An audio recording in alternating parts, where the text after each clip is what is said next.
Bekle. Çok saçma bir hareket yaptım.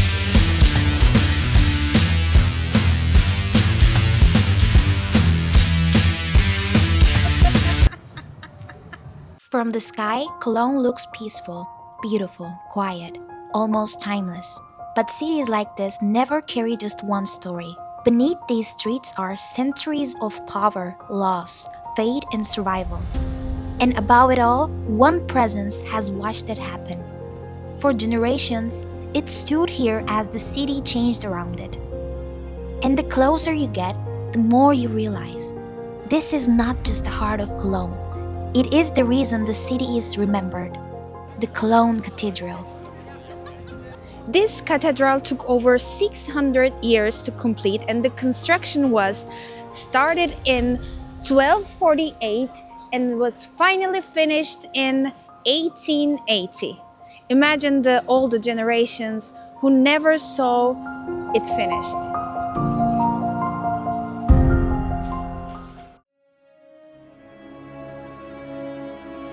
Even during the World War II, when the most of the city was destroyed, this structure somehow survived.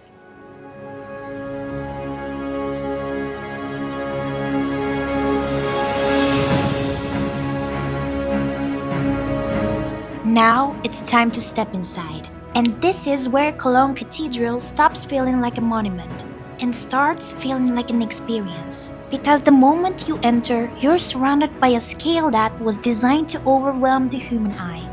Look up and the architecture seems endless. Look around and even the light feels intentional. Medieval stained glass meets a modern window by Gerard Richter, built from 11,263 colored glass squares, turning the entire interior into shifting color and shadow. This place was built not only as a church, but as a symbol of devotion, power, and pilgrimage. It was created to house the Shrine of the Three Kings, the treasure that made Cologne one of the most important religious destinations in Europe for centuries. And here's the strange part. Even though this cathedral was officially completed in 1880, restoration on it never really stops. So, in a way, Cologne Cathedral is still unfinished, and maybe that mystery is part of its power.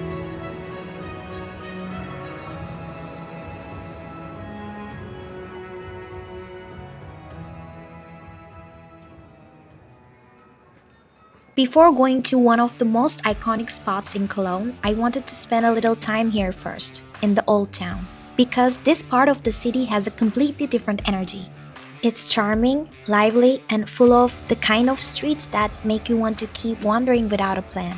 And since I'll be coming back here for dinner later, I thought I would take a closer look.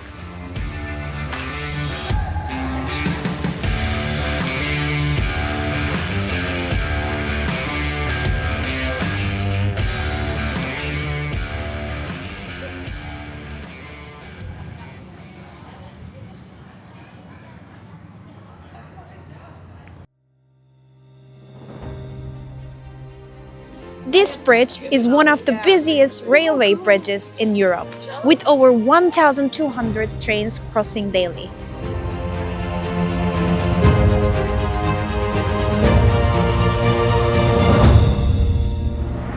The tradition of lovelock here has started in the early 2000s, yet it's quickly become one of the most recognized symbols in Cologne.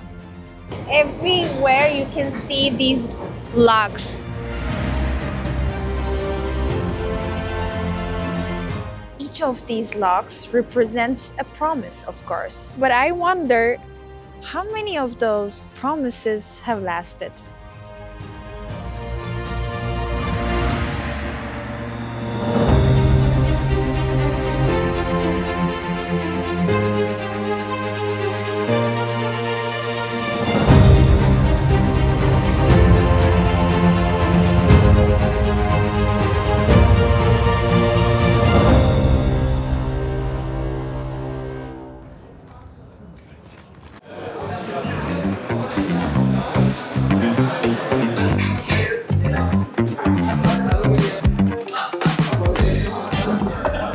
deneyelim bakalım buranın ünlü Alman şnitzelini.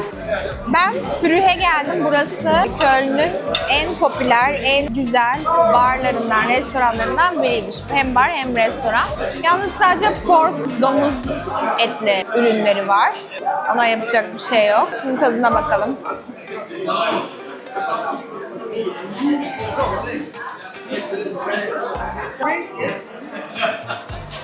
Biri bana bunu domuz eti dese inanmazdım. Çünkü aynı tavuk gibi gözüküyor.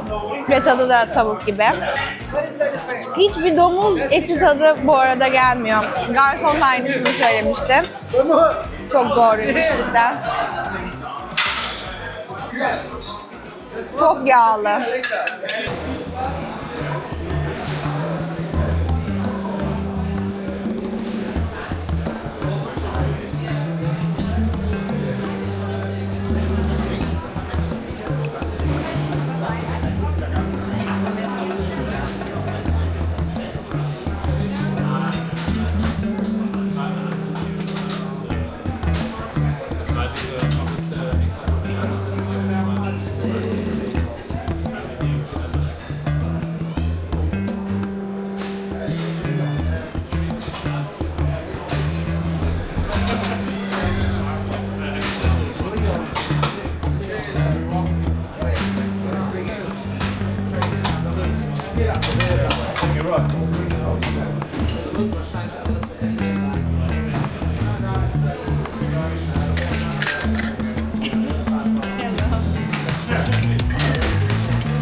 No entry for guests.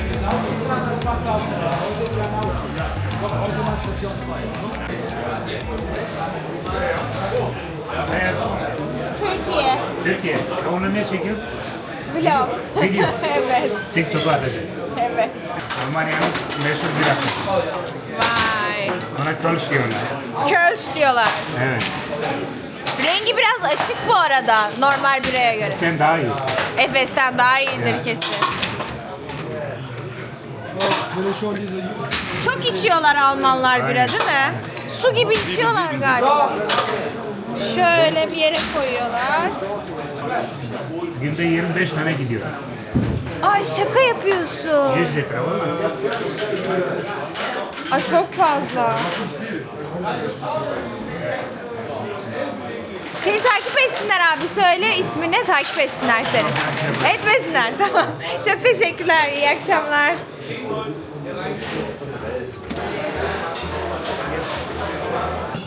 I'm at the most famous Brauhaus in Cologne. And Brauhaus basically means like a beer house. The interesting part here is, in this place, beer keeps coming until you say stop, but without words.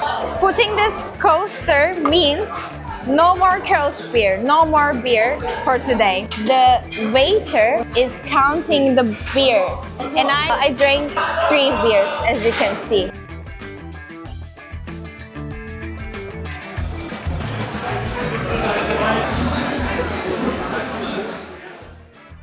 In the Brauhaus, the waiters are not called waiter or waitress. They called Köbes, traditional Cologne beer hall servers. And you can see that they are like a bit older than the normal waiters. They have to be experienced, I guess. They have to wear something blue, like a sweater. And they don't take any orders. They just give you a beer. Fill up your beer. Kölsch beer is a traditional German beer, and this beer is legally protected by an agreement. Only beer brewed in and around Cologne can carry this name. And let's taste this together. I already drank, but the taste is absolutely amazing because it's just like a prosecco and like maybe a soda, because normally the beer has a little bit bitter taste, some beers has, but this one has very light taste. This is like a soda. That much light I'm talking about. And this was, I guess, 2.5 euros. And this beer is really small actually. At 21 cl. That's right. By 9:30 p.m., I decided to take one last walk through the streets of Cologne. And honestly, I was surprised by how quiet the city felt at such an early hour. It was almost like the streets had been left behind for the night.